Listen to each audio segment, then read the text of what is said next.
Pourquoi je parle de la fornication? D'autres diront que non, tu parles de la fornication, quand tu es devenue sainte, machin, truc. Non. Et je parle de la fornication parce que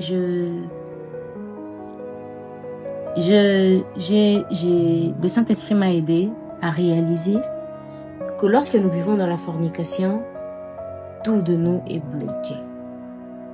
Tout de nous est stoppé. Rien n'avance. Oui, pour d'autres personnes, ils vivent dans la fornication et rien ne bloque chez eux. Oui, nous avons ce genre de personnes. Vous savez, même moi aussi, à un moment donné, je me demandais, j'ai dit, mais moi, je vois d'autres personnes avec qui je travaille, même s'ils donnent pas leur dîme, rien ne les arrive, leur boulot ne sèche pas. Mais moi, si je mange ma dîme, j'aurai de problèmes dans mon boulot. Tu verras des attaques qui m'arrivent, je perds le boulot.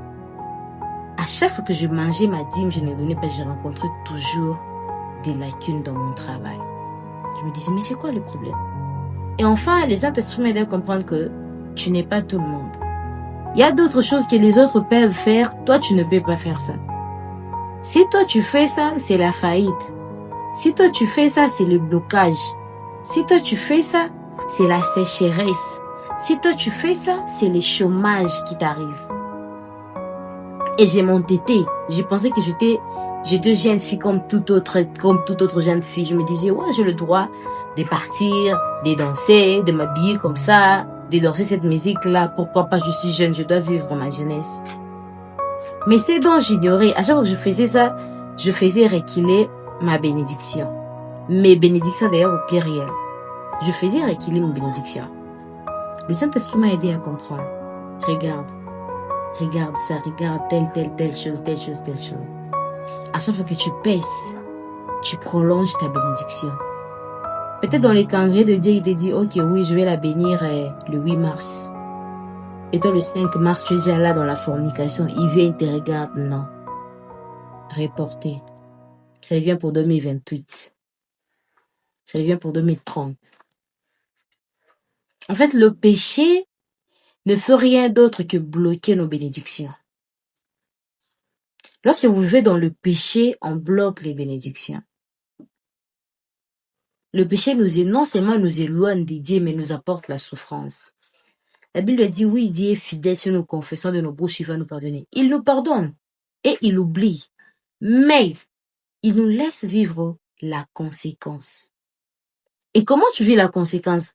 C'est lorsque tu vis dans les péchés, des blablabla, peut-être ce n'est pas même, et je sais pas moi, tu vis dans le péché et tout, tu continues de vivre dans la fornication. Et tu vois, le lendemain, dans ton travail, tu n'as rien fait, on te dit, non, on n'apprécie pas ta manière de travailler. Je te dis, mais moi, il n'apprécie pas ma manière de travailler, la manière dont je me poumons dans cette entreprise, la manière dont je travaille, je fais très bien mon travail, je suis gentil avec le client. Comment ils vont pas apprécier mon travail? La conséquence de tes péchés. Donc, le péché enlève cet éclat-là du Saint-Esprit que nous avons en nous. À l'endroit où tu dois partir, que les gens, là où c'est facile pour les autres, pour toi, ça devient difficile. Tout ça, c'est le péché. Ça cause ces barrières-là entre toi et tes bénédictions, entre toi et ton Créateur.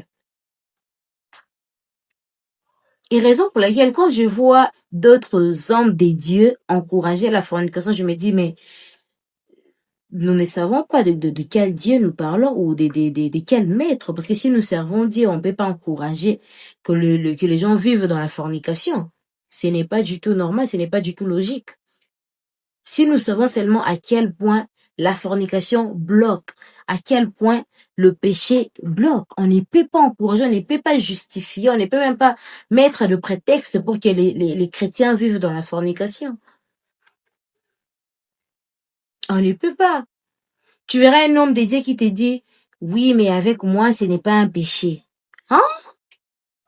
Tout ce que la Bible prouve que c'est un péché, c'est un péché.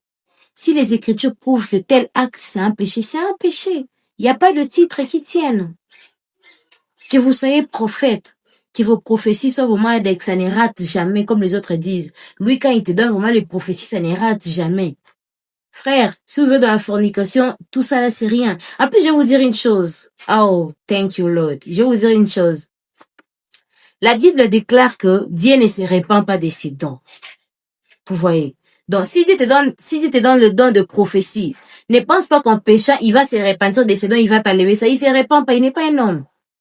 Il ne se répand pas de ça qu'il t'a donné, dire que, ok, je l'avais donné ça, il l'a mal utilisé, je prends ça. Non. Il va te laisser avec ça. Raison pour laquelle nous voyons l'autre homme de Dieu te dit, ah, mais celui-ci, sa manière de se conduire, il ne se conduit pas dans la crainte de Dieu, mais il te donne une prophétie comme ça, correcte. Ça marche. Tu verras une chantre qui ne se conduit pas dans la crainte de Dieu, mais quand il chante, tu sais que sa voix est toujours là. Sauf que l'onction ne sera pas là. Parce que l'onction, maintenant, ça demande la crainte de Dieu pour aussi en avoir ça. L'onction, ça part. Mais le don, ça reste. Le don, c'est pour toi. Mais l'onction, c'est le Saint-Esprit. Et le Saint-Esprit, on dit que notre corps, c'est le temple du Saint-Esprit. Donc, ce qui veut dire que si je vis dans le péché, je ne serai plus le temple du Saint-Esprit. Et c'est le Saint-Esprit qui m'aide oh God. C'est le Saint-Esprit qui m'aide à monter dans l'onction, à élever mon onction. Donc, si je marche pas dans la crainte de la parole de Dieu, même le Saint-Esprit ne sera plus avec moi. So, cher homme de Dieu, s'il vous plaît, arrêtez d'induire les enfants de Dieu en erreur. Appelons le péché par son nom, c'est un péché. Surtout les jeunes qui sont dans le ministère, tu verras avec des titres. Moi, je suis prophète, et moi, je suis prophète, je suis prédicateur, conducteur de culte. Le titre, s'il vous plaît. Nous avons besoin d'arriver dans notre ligne, d'atteindre notre ligne d'arrivée. Ce qui veut dire de toucher aux promesses que Dieu nous a promis. On ne peut pas arriver là si vous nous confondez en disant aux enfants de Dieu. Et puis vous aussi, les sœurs, lisez l'écriture pour qu'on ne vous mente pas.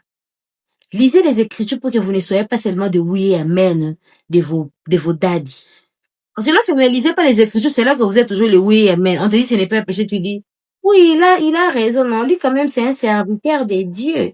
Il connaît bien la parole. Est-ce que toi tu connais la parole plus que lui? Regarde-moi celle-là. Hein? Ce n'est pas question de connaître la parole plus que qui.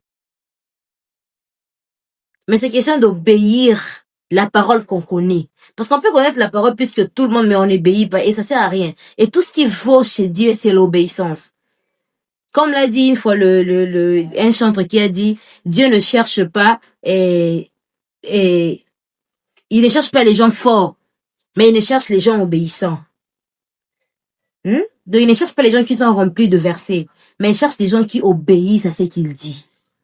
Donc, s'il vous plaît, que Dieu vous bénisse abondamment. J'espère que ce message arrivera à quelqu'un qui sera vraiment destiné à écouter ça. Que Dieu vous bénisse abondamment.